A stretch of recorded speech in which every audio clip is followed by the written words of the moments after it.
بدأ بطلنا يراقب الحكم الذي صدر عليه خلال أول 30 ثانية فقط من ولادته الجديدة، وفجأة ظهر النظام أمام عينيه بضوء أبيض بارد دون أي تحذير، ليعلن اكتساب مهارة النسخ، وهي القدرة التي تسمح له بامتصاص قدرات الآخرين واستخدامها كأنها قدراته الخاصة. كان الشاب ممددا فوق أرضية حجرية داخل قاعة ضخمة، بينما تعالت فوقه أصوات العشرات من الناس، وكان طقس الاستيقاظ السنوي قد جمع جميع سكان المدينة دون أي استثناء. تقدم كيم جون هو، الرجل الضخم الذي يحمل شعار إحدى النقابات على كتفه، وساعد بطلنا على النهوض من الأرض، ثم أعلن مهارته بصوت مرتفع ليسمعها جميع من في القاعة. ساد الصمت للحظات قصيرة قبل أن تنفجر القاعة بضحكات ساخرة ارتطمت بأذني الشاب كأنها ضربة حقيقية. لكن بطلنا لم يتحرك ولم يخفض رأسه أو يشعر بالخجل، بل وقف مبتسما لأنه كان يعلم شيئا لا يعرفه أي شخص في تلك القاعة. اقترب بارك سوغين المشرف على الطقس وهو ينظر إلى الشاب بنظرة شخص مجبر على تنفيذ أمر مزعج، وأخبره أن المهارة التي لا تمتلك طبيعة خاصة بها لا تعتبر قوة قتالية، وأن الأشخاص الذين يمتلكون مثل هذه القدرات يحصلون على تصنيف الصفر ويمنعون من دخول جميع النقابات. استمر الرجل في الحديث باستمتاع واضح، فالبشر دائما يطيلون الكلام عندما يستمتعون بإصدار الأحكام على الآخرين، لكن بطلنا أجابه بهدوء قائلا إنه يفهم كل شيء ولن يضيع المزيد من وقته. تفاجأ سوجين برد الفعل هذا لأنه كان ينتظر اعتراضا أو دموعا أو حتى ارتجافا في الصوت، لكنه لم يجد شيئا من ذلك، مما جعله يفقد طريقته المعتادة في التعامل. بدأ الناس يغادرون القاعة واحدا تلو الآخر، وكانت الحماسة تملأ عيونهم بينما تتدفق المهارات الجديدة داخل أجسادهم. مر ليتش تشولمين بالقرب من بطلنا، وكانت ألسنة النار تتراقص بالفعل فوق أطراف أصابعه، وهنا تفاعل النظام فورا وأعلن ظهور مهارة قابلة للنسخ، وهي سحر النار من الرتبة بي. لكن بطلنا لم يحاول لمسه أو استعجال الأمر، بل اكتفى بحفظ المعلومة داخل ذهنه ومتابعة طريقه نحو المخرج. وفي تلك اللحظة اصطدم به يونهو، الفتى الذي بدا في 17 تقريبا، وذلك بشكل متعمد قبل أن يكمل طريقه دون حتى أن يلتفت خلفه. وعندها ظهر إشعار جديد من النظام يخبره بوجود مهارة قابلة للنسخ تدعى تسريع الجسد من الرتبة بي.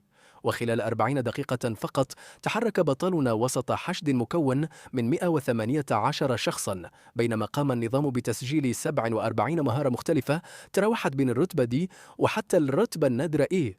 ورغم كل ذلك لم يقم الشاب بنسخ أي مهارة، ليس لأنه عاجز عن ذلك، بل لأنه كان ينتظر الوقت والمكان المناسبين.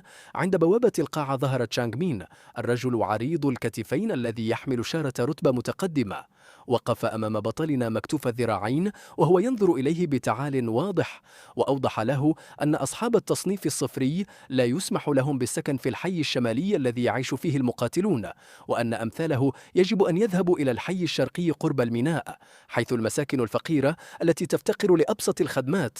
وكان الرجل ينتظر من بطلنا أن يبدأ بالتوسل أو الاعتراض أو محاولة شرح موقفه، لكن النظام همس لبطلنا بهدوء معلنا عن مهارة قابلة للنسخ تدعى تعزيز الجسد من الرتبة إيه زائد. نظر بطلنا إلى تشانغ مين، لكنه لم ير فيه تهديدا أو خصما، بل رأى مخزنا لم يأخذ منه ما يريد بعد.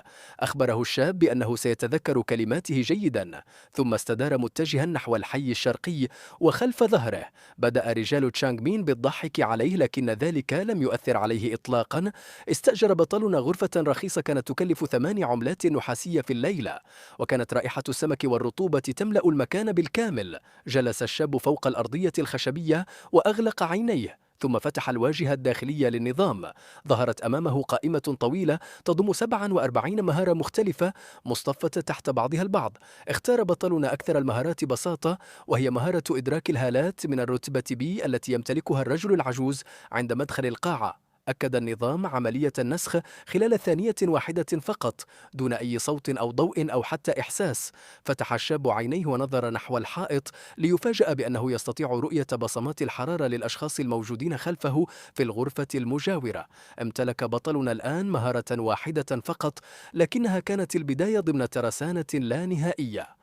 استلقى فوق الأرض القاسية في أسفل هذا العالم، وابتسم بهدوء داخل الظلام، بينما كان الجميع يظنون أنهم سلبوه كل شيء دون أن يعلموا أنه فتح للتو أول أبوابه الحقيقية.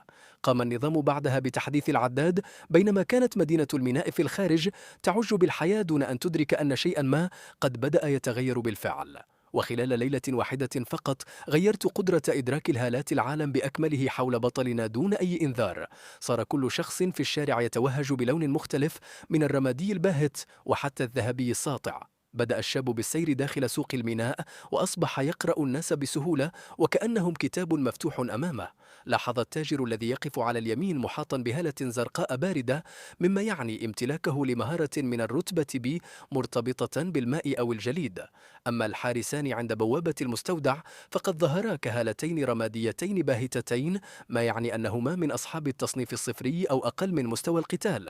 ظل النظام صامتا، مكتفيا بتسجيل كل مصدر للقوة يقع داخل مجال رؤية بطلنا. وخلال 20 دقيقة فقط تمكن الشاب من رصد 19 حامل مهارة داخل جزء واحد من السوق. وفجأة ظهر سون وو من أحد الأزقة يتبعه 3 رجال، واتجه مباشرة نحو بطلنا دون أي تردد. كان شابا في 22 تقريبا، لكن هالته الحمراء الداكنة ذات الحواف الحادة كشفت خطورته الحقيقية. وهنا أعلن النظام ظهور مهارة قابلة للنسخ تدعى قمع الإرادة من الرتبة B. وقف سون وو أمام بطلنا وبدأ يتفحصه بازدراء، وكأنه ينظر إلى قطعة قمامة. ثم أخبره أن هناك قانونا في الحي الشرقي، حيث يتوجب على أصحاب التصنيف الصفري دفع رسوم حماية أسبوعية. حدد الرجل المبلغ ب12 عملة نحاسية في الأسبوع، وأضاف بسخرية أن هذا المبلغ أقل من قيمة حياته. بدأ رجال سون وو بالتحرك خلفه، بينما كانت هالتهم الصفراء القذرة تومض بالحماس والترقب. لكن بطلنا لم ير في سون وو عدوا أو تهديدا، بل مجرد أداة لها ثمن محدد. سأله الشاب بهدوء عن المعنى الحقيقي للحماية التي يتحدث عنها. ابتسم سون وو بسخرية وأجاب بأن الحماية تعني أن رجاله لا يقومون بتحطيم ذراعيه في هذه اللحظة. كان يتحدث بثقة رجل لم يجرؤ أحد على معارضته منذ وقت طويل. مد سون وو يده ووضعها فوق كتف بطلنا، وفي اللحظة نفسها أعلن النظام نجاح عملية النسخ. تم نسخ مهارة قمع الإرادة من الرتبة B، تم تسجيل التلامس، تم تعزيز الترسانة. سمح بطلنا للرجل بدفعه نصف خطوة إلى الخلف، ثم وضع على وجهه التعبير الذي أراد سون وو رؤيته تماما. قرر سون في النهاية أنه حصل على الإجابة التي يريدها، فأخبر بطلنا بأنه يملك مهلة حتى صباح الغد، ثم غادر المكان وهو يبدو راضيا تماما عن نفسه. راقب بطلنا ظهره وهو يبتعد، وأدرك حينها أن الرجل قد منحه جزءا من قوته مجانا دون أن يشعر. وهكذا أصبحت في ترسانته مهارتان من أصل ما لا نهاية. وفي الجهة الأخرى من السوق كان هناك تاجر يقف على بعد 10 خطوات فقط، تحيط به هالة زرقاء نقية، بينما كان يعرض بضاعته بهدوء دون أن يلتفت إلى أحد. لاحظ بطلنا الاسم المكتوب على اللافتة الخشبية الصغيرة بجانب الأعشاب المجففة، وكان اسم الرجل هان بول. اقترب منه وبدأ يتفحص هالته عن قرب، ليدرك أنها زرقاء نقية بلا أي شوائب، وهي علامة نادرة تدل على امتلاك مهارة مستقرة وقوية. أكد النظام فورا أن المهارة متاحة للنسخ، وكانت التحكم بالماء من الرتبة B زائد. ألقى هامبيل نظرة حذرة على بطلنا كأي تاجر يحاول تقدير قدرة زبونه على الدفع، فقام بطلنا بشراء مجموعة من الأعشاب المجففة مقابل قطعة نحاسية واحدة، ثم تعمد أن يمد يده لاستلام الباقي. استمر التلامس بينهما ثانيتين فقط، لكن ذلك كان كافيا. سقطت القطعة النقدية في راحة يد بطلنا، وفعل النظام مباشرة. أعلن النظام أنه تم نسخ مهارة التحكم بالماء من الرتبة B زائد، وأن الترسانة قد تعززت من جديد، كما تم احتساب التلامس بنجاح. سحب هامبيل يده وعاد إلى ترتيب بضاعته دون أن يشعر بأي شيء أو يفهم ما الذي حدث للتو. أما بطلنا فقد أصبحت لديه الآن 3 مهارات من أصل ما لا نهاية. ابتعد بطلنا عن السوق ودخل زقاقا ضيقا، ثم أسند ظهره إلى الجدار وأغلق عينيه ل10 ثوان كاملة. لم يصدق أنه حصل على 3 مهارات في صباح واحد فقط، والأهم من ذلك أن أي من حاملي تلك المهارات لم يدرك ما الذي حدث أو ما الذي فقده. عندها أوضح له النظام حقيقة مهمة للغاية، وهي أن النسخ لا يسلب الأصل قوته، بل يخلق نسخة مطابقة منها فقط. ابتسم بطلنا بهدوء بعدما فهم الأمر، لأنه أدرك أنه ليس مجرد لص عادي، بل شيء أخطر بكثير. فاللص يترك خلفه أثرا، أما ما يفعله هو فلا يترك أي أثر على الإطلاق، باستثناء عداد يستمر بالارتفاع. خرج بطلنا من الزقاق وعاد إلى السوق، لكن نظرته للحشود لم تعد كما كانت من قبل. رأى أمامه 19 مصدرا مختلفا، و19 مهارة كانت تنتظر منه فقط أن يقترب بما يكفي للحصول عليها. كان ذلك يوما طويلا، والسوق يعج بالناس، لكن لا أحد منهم كان يعلم أن كل شيء قد تغير في هذا اليوم. ومع بزوغ صباح اليوم التالي، وقف بطلنا عند مدخل المبنى السكني بعدما استعد مسبقا لوصول سونو. راقبه وهو يسير في الشارع، وخلفه الرجال الثلاثة أنفسهم. كانت هالة سونو تتوهج بالأحمر الداكن وأكثر ثقة من الأمس، وكأنه يتوقع صباحا سهلا وممتعا. تفحص بطلنا هالات الرجال الثلاثة خلفه، فوجد 2 رماديتين وواحدة صفراء باهتة، ولم يشعر بأي قدرة قتالية حقيقية لديهم. توقف سونو أمامه ومد كفه المفتوح بصمت، بنظرة رجل لا يشك للحظة أنه سيسيطر على الموقف. لكن بطلنا أخبره بهدوء أنه لا يملك المال ولا ينوي البحث عنه لأجله. تجمد سونو للحظة قصيرة، ثم التفت ببطء إلى رجاله وكأنه يتأكد أنهم سمعوا ما قيل. بعدها شرح لبطلنا ببرود أن الضعفاء يملكون خيارين فقط: الدفع أو تلقي العقاب. أشار إلى الرجل الواقف على يساره، فتقدم الرجل فورا ومد يده نحو ياقة بطلنا.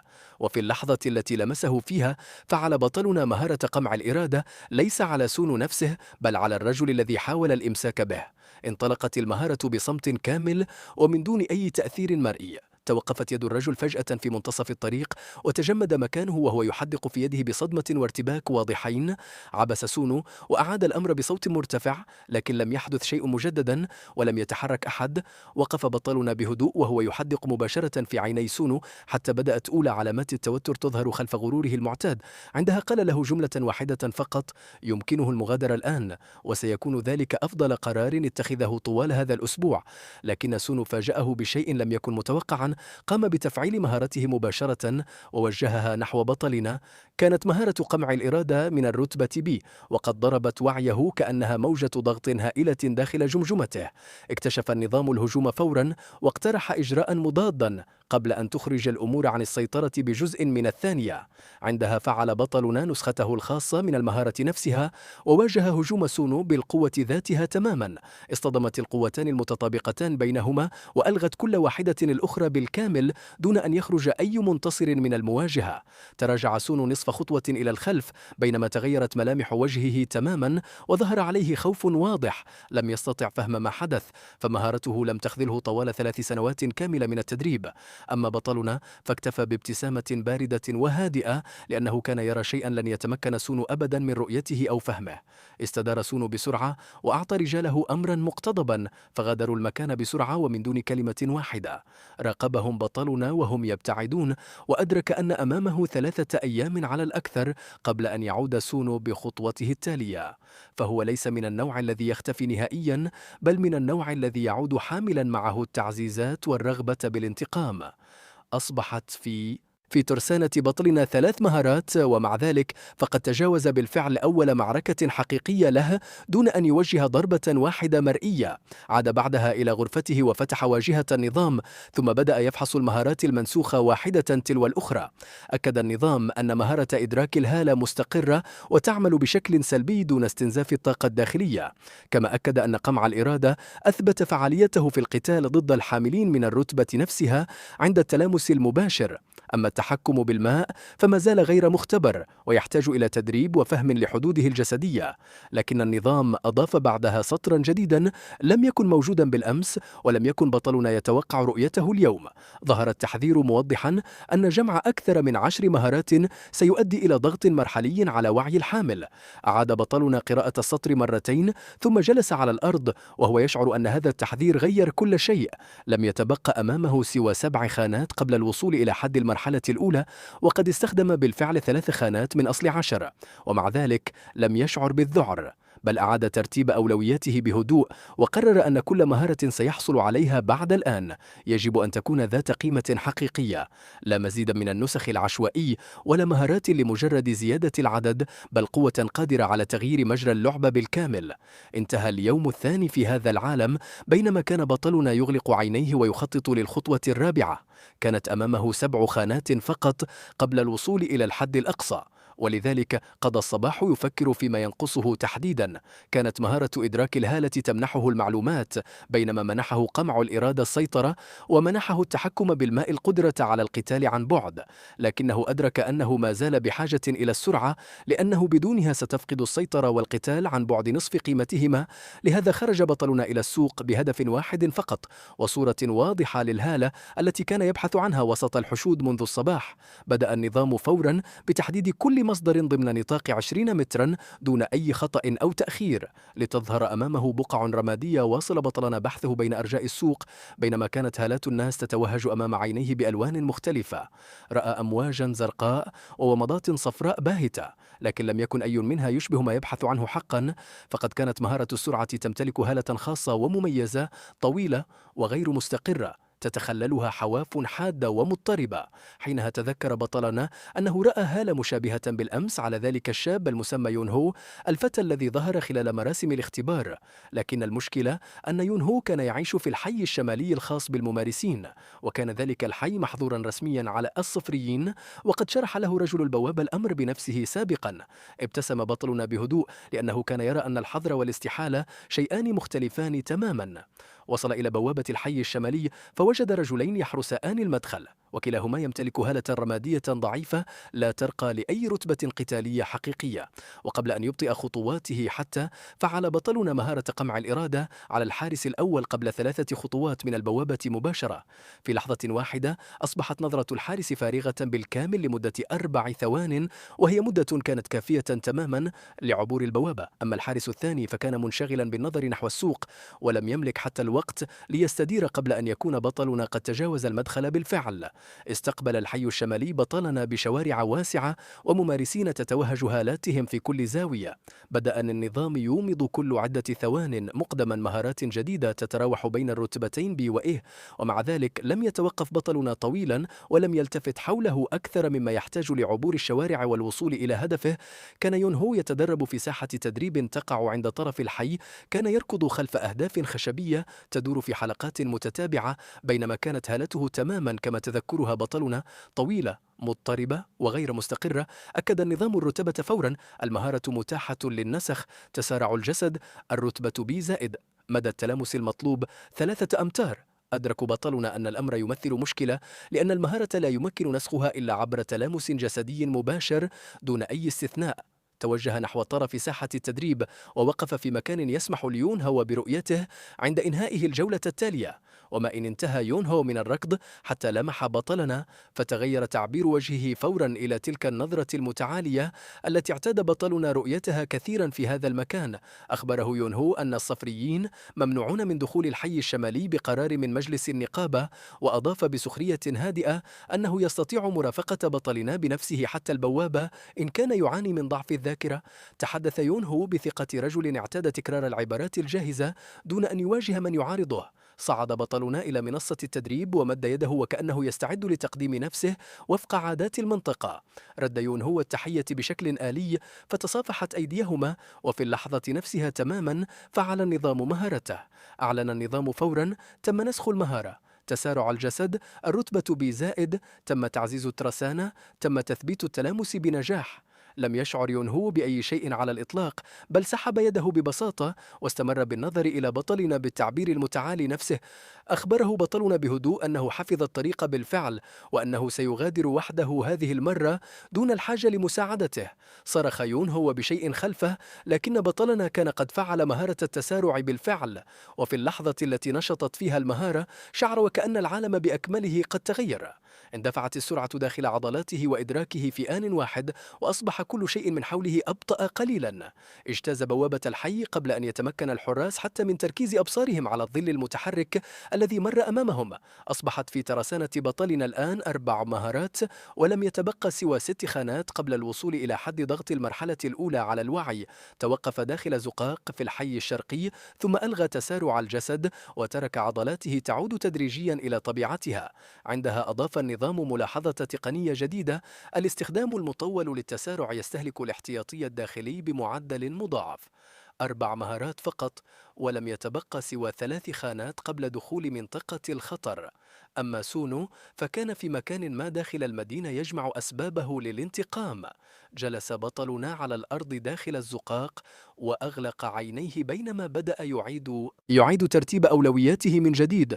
أدرك أن المهارات الثلاث التالية يجب أن تغطي 3 نقاط أساسية: العلاج، الدفاع، والقتال بعيد المدى. كان اليوم الثالث يقترب من نهايته بينما استمر العداد بالارتفاع، وفي مكان ما داخل الحي الشمالي لم يكن يون هو قد أدرك حتى الآن ما الذي حدث له. بدأ بطلنا يدرك أن العثور على مهارة علاج أصعب بكثير من العثور على السرعة، لأن المعالجين في هذا العالم لا يعلنون عن أنفسهم علنا. كانت مهارة إدراك الهالة تكشف له الألوان، لكنها لا تكشف المهن أو الأسماء أو العناوين. وفي منطقة الميناء داخل المدينة قضى بطلنا ساعة كاملة يفكر في أمر بسيط جدا: المرضى دائما يعرفون إلى أين يذهبون طلبا للعلاج. وقف قرب البوابة الشرقية للسوق وبدأ يراقب الأشخاص الذين يسيرون بضمادات وإصابات واضحة أو عرج في خطواتهم. وبعد 17 دقيقة فقط ظهر أول خيط أمامه على هيئة رجل عجوز يضع ضمادة على ذراعه ويسير بهدف واضح. تبع بطلنا الرجل العجوز من مسافة آمنة، بينما كانت مهارة إدراك الهالة ترشده بدقة أكبر من أي خريطة. انعطف الرجل داخل زقاق ضيق، ثم توقف أمام باب خال من أي لافتة وطرق عليه 3 طرقات متتالية بدقة. فتح الباب، وفي اللحظة نفسها اندفعت من الداخل هالة نقية لدرجة أن النظام تفاعل معها قبل بطلنا نفسه. أعلن النظام فورا: المهارة متاحة للنسخ. العلاج الرتبة إيه، مدى التلامس المطلوب 2 متر. تفاجأ بطلنا من وجود مهارة علاج من الرتبة إيه داخل زقاق ميناء خلف باب بلا أي علامة تعريفية، وأدرك أن الأمر ليس مصادفة على الإطلاق. انتظر حتى دخل الرجل العجوز وأغلق الباب، ثم بدأ يدرس الوضع بهدوء ومن دون تسرع. كان يعلم أن دخوله خلف الرجل سيجبره على تقديم تفسيرات، والتفسيرات تخلق ذكريات داخل عقول الشهود. فعل بطلنا إدراك الهالة بأقصى تركيز ممكن وبدأ يقرأ ما خلف الباب. اكتشف وجود مصدر واحد فقط في الداخل، مستقر ومضيء دون أي حراسة أو هالات إضافية قريبة. طرق الباب مرتين ثم تراجع خطوة إلى الخلف ووضع على وجهه تعبير إرهاق معتدل. فتح الباب شاب يبدو في الثلاثينيات من عمره، بعينين هادئتين ويدين لا تقومان بأي حركة عشوائية. قرأ بطلنا الاسم المكتوب على اللوحة الصغيرة خلف كتف سوجان. كان معالجا لا يحمل أي إشارة نقابة. تفحصه سوجان بهدوء، ثم سأله بإشارة بسيطة عما جاء به إلى هنا. أخبره بطلنا أنه يعاني من اضطراب في احتياطيه الداخلي بعد استخدامه الأول لمهارة سرعة. وكان ذلك صحيحا فعلا، لأن النظام كان لا يزال يسجل آثار احتراق داخل قنوات الطاقة لديه نتيجة استخدام تسارع الجسد هذا الصباح. أومأ سوجان برأسه ثم تراجع إلى الداخل وأشار لبطلنا أن يجلس على مقعد منخفض قرب الجدار. اقترب منه بعدها ووضع كلتا يديه على كتفيه، ثم أغلق عينيه وبدأت هالته تتموج كالأمواج الهادئة. في اللحظة نفسها لمع النظام مباشرة: تم تثبيت التلامس، النسخ متاح، تأكيد أم تأجيل. أكد بطلنا النسخ فورا بينما كانت يدا المعالج لا تزالان ثابتتين فوق كتفيه. أعلن النظام: تم نسخ المهارة العلاج الرتبة إيه سالب. تم تعزيز الترسانة، أصبحت 5 خانات من أصل 10 مشغولة. أزال سوجان يديه بعد دقيقة تقريبا، ثم أخبر بطلنا أن قنواته تعرضت لضرر متوسط وستتعافى مع الوقت. وأضاف أن مهارات السرعة دون امتلاك بنية جسدية أساسية قوية تؤدي إلى استهلاك الاحتياطي الداخلي بشكل غير متوازن وخطير. استمع بطلنا إلى كلماته بهدوء بينما كان يفكر أن الرجل قد شرح له مجانا أحد أخطر حدود مهارات السرعة. سأل بطلنا الرجل على سبيل المجاملة فقط، موضحا أنه يريد التأكد من تكلفة الاستشارة وفقا للأسعار المحلية. عندها أخبره سجون أن السعر هو قطعتان نحاسيتان فقط. دفع بطلنا بطلنا النقود فورا، ثم وقف وصافحه قبل أن يستعد للمغادرة. أعاد سجون المصافحة بهدوء كامل ومن دون أي شكوك، ثم سار معه حتى الباب بصمت تام. خرج بطلنا إلى الزقاق، لكنه توقف للحظة وبدأ يصغي إلى المهارة الجديدة التي استقرت داخله، وكأنها صوت غريب لم يعتد عليه بعد. كانت مهارة العلاج ذات التصنيف إي مستقرة بثبات داخل وعيه من دون ضغط أو صور دخيلة حتى الآن. وكان النظام قد أوضح سابقا أن المهارات ذات التصنيف إي وما فوق تحمل بقايا عاطفية من المستخدم الأصلي عند نسخها. تفقد بطلنا أعماق وعيه فاكتشف شيئا يشبه سنوات طويلة من الإرهاق وصبر شخص آخر. أدرك أن ذلك الإرهاق يعود إلى جونغ وليس إليه، فحاول إبعاده عن ذهنه، واستغرق الأمر بعض الوقت حتى تمكن من ذلك. امتلك بطلنا الآن 5 مهارات كاملة، وأصبحت الخانات ال5 ممتلئة بالكامل. كانت خانتا الأولوية قد استخدمتا بالفعل، ولم يتبقى سوى القتال بعيد المدى وخانة الاحتياط. عاد بطلنا إلى مبنى الشقق وهو يفكر في أن تحذير النظام بشأن شياطين الآخرين أصبح حقيقة واقعة. فالقدرات عالية التصنيف لا تمنح القوة فقط، بل تحمل معها حياة شخص غريب ومشاعره المرتبطة بتلك القوة. لم يكن اليوم الرابع قد انتهى بعد. ظل سونغ صامتا لمدة يومين كاملين، لكن ذلك الصمت كان أثقل من أي تهديد مباشر. وفي اليوم الثالث لم يعد صمته مجرد صمت عادي، بل تحول إلى رائحة كمين تملأ الأجواء. استيقظ بطلنا قبل الفجر مباشرة، وكان أول ما فعله هو تفعيل إدراك الهالة عبر جدران المبنى. عندها اكتشف أن الزقاق في الخارج يضيء ب4 هالات ثابتة لا تتحرك. بدا واضحا أنهم كانوا يقفون هناك منذ فترة طويلة دون أي حركة. كانت هناك هالتان رماديتان قرب الزاوية اليمنى، وهالة صفراء باهتة مقابل المدخل، بينما اختبأت هالة حمراء داكنة داخل الظلال. لاحظ بطلنا فورا أن الهالة الحمراء الداكنة لا تعود لسونو. كانت تلك الهالة أكثر استقرارا وبرودة وكثافة من توهج سونو الفوضوي والممزق. ورغم أن النظام لا يمنح تصنيفا من دون تواصل مباشر، فإن كثافة الهالة كانت كافية لتخبره بكل شيء. أدرك بطلنا أن شخصا يمتلك قوة حقيقية كان ينتظره في الخارج حتى يخرج بنفسه، وفي الزمان والمكان اللذين يناسبانهم هم. استلقى بطلنا على الأرض محدقا في السقف.